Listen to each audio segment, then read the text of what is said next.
Hello and welcome to my channel. In this video I want to talk about materials, so it's going to be an art talk type of video. I'm not going to do a specific tutorial, I'm just going to play a time lapse of one of my drawings, and it's going to be a pastel drawing of a pine tree. And in terms of the materials for this video, I used Koino pastel pencils and soft pastels, and let's say I dedicate this one to the pine tree, the old pine that was brought down by a series of storms a couple of weeks ago in my backyard. So let's start. So the topic that I want to talk about is, have I changed my mind about materials?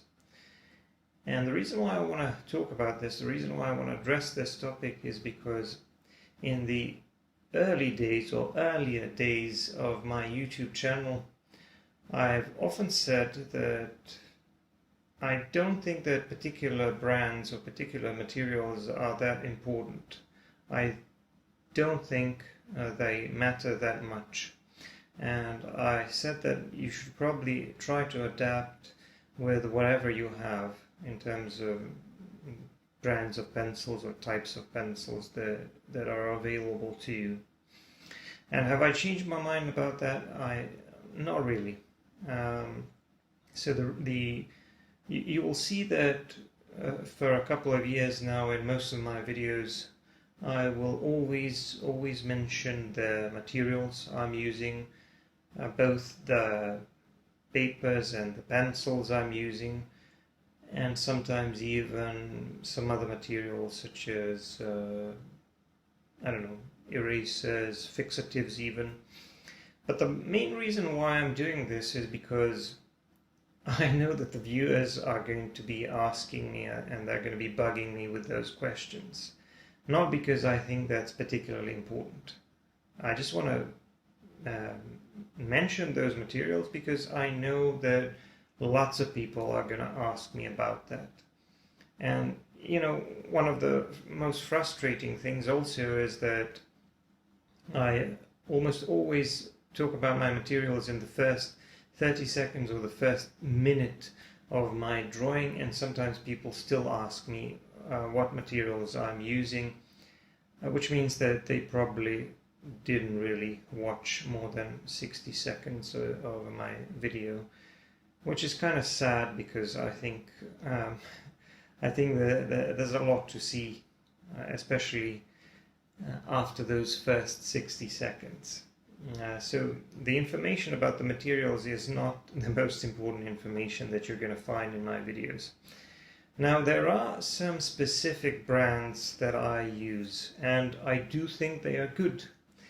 But honestly, I don't really know how good they are in comparison to many other brands or many other types of pencils, because I simply don't have the time or the means or the resources to experiment or to get all of those materials and to do reviews. I don't really like those types of videos that much. I sometimes watch them if I plan to buy a certain type of material, but more often than not, I'm not particularly interested in those reviews, even though I know that some people really like those types of videos. So I'm going to talk about the materials I'm using and why I'm using them, and I'm going to try to explain to you why I think that I could probably do without them, The materials I'm using are the materials I can find locally.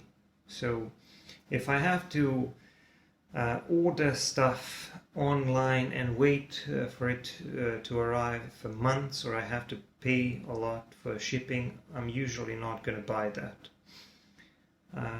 The stuff that I normally buy is the stuff that I can buy in my hometown or in the nearby city, which is about 40 minutes, 50 minutes drive, where I'm going to go anyway when I have other stuff to do. So That's the sort of stuff that I like to buy. When I order stuff online, it's usually the materials from my own country, where I'm not going to pay much for the shipping. And I tend to stick to those brands, to those materials that are available to me locally or regionally at best. And in terms of the colored pencils, because I tend to use those a lot in some of my later videos, I use Faber-Castell Polychromos. Now, Faber-Castell Polychromos, according to many reviews I've seen on YouTube, are very good, high quality, artist quality colored pencils. And I do agree that they are very high quality. And the main reason why I'm buying them is, well, not just because they're of good quality, but because I can find them, they're available to me, and I can buy them separately. So if I need a specific color, I can usually find more of that color. So that's my main reason for buying those pencils. If that was the case with some other brand, with some other types of pencils, I would just probably use those, even though, like I said, Faber-Castell Polychromos, they're excellent pencils. I have a lot of good things to say about them. They give you very vibrant colors. They're very easy to sharpen. They hardly ever break at all. Very good make. Very good pencils. And when it comes to some other media, such as charcoal or graphite, again, I use whatever I can find.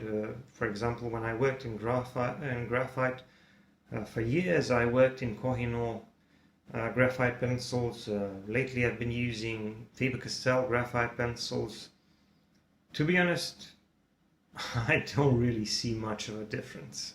I know that some people are going to complain about that, but most of the time I don't really see much of a difference, to be honest. I know they're a little bit different, and then you're always going to have to go through a period of adaptation. It doesn't really matter what brand or what medium you're using. You're always going to have to go through a period of adaptation. And that's probably my main advice and the main point of this video, is that whatever material you have, and there's nothing wrong with buying more pencils or more brands and trying them out if you have money to do that. There's nothing wrong with that. I know that people have almost a collection of different sets or different brands of pencils. If they can afford it, you know what? There's nothing wrong with that. They can just, have fun with them. My point is that if your budget is limited, or if it takes additional effort for you to find some other types of materials, maybe you should first give those ones that you have a try, give them a chance, work with them for at least a couple of months, and maybe you'll be able to adapt to them a little bit, and maybe you'll be able to work around some of their shortcomings, maybe work and discover some of their hidden advantages that you weren't aware of earlier. So give your materials a chance. That's what I'm trying to say. And when it comes to charcoal, for example, charcoal is especially I think irrelevant when it comes to brands, because most of the time I use either the Kohinoor pencils or Master Touch pencils, but most of the time I just feel like charcoal is charcoal, especially when it comes to those natural charcoal, soft charcoal sticks, willow charcoal or vine charcoal. When people ask me about the brand of those, I'm like, come on, man, you can make those by burning wood in your backyard. I mean, it doesn't really matter. And when it comes to paper, there are a few things I want to say about that, because here things maybe get a little bit more complicated. For the longest time I've said that paper is irrelevant, and honestly I still feel that way. If you're using conventional paper, regular paper, you're not going to see much of a difference. You're not going to see much of a difference whether you're using cheaper paper or higher quality paper. It's mostly going to be up to your level of skill and how you adapt to the surface you're working on. It's going to be up to you. I know that a lot of people don't like to hear that, but that's the truth. The only game changer that I found in recently in a couple of years, once I started working a little bit more on more textured surfaces, the only game changer, I guess you could say, is sanded paper, sanded surfaces, because they perform a lot different with colored pencils and with pastel pencils. So with pastel pencils, it can be quite frustrating to work on regular paper. And when I say regular paper, I mean anything that's not sanded.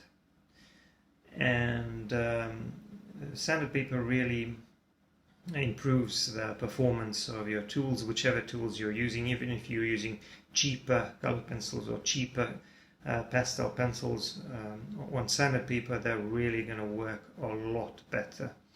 So that's the only real major difference in terms of materials that I felt. But even there, I don't really care that much about the brands, because most of the time I work on sandpaper that I buy in a local hardware store. And I find that it's a great medium for colored pencils. I've created some great drawings, in my opinion, according to my skill level.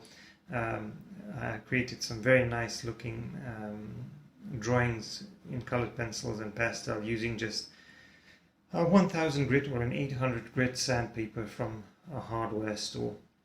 And some people are gonna talk about the archival properties, and I've already addressed that in some of my videos, because I think that the whole archival versus non-archival thing is just overblown, and people worry about stupid things too much. You should just try to relax and draw and use the materials that you have available, and maybe not try to take yourself too seriously.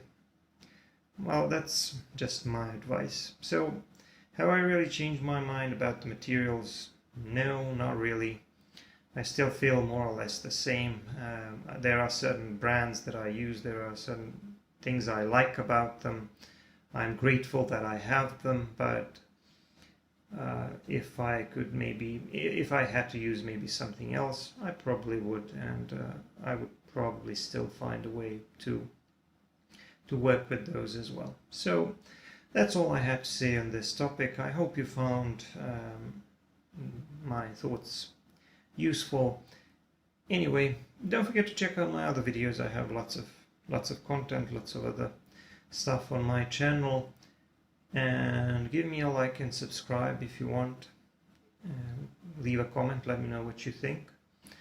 And if you want to see more content, and if you want to see full-length narrated videos and stuff like that, you should check out my Patreon. Thanks for watching. Bye for now.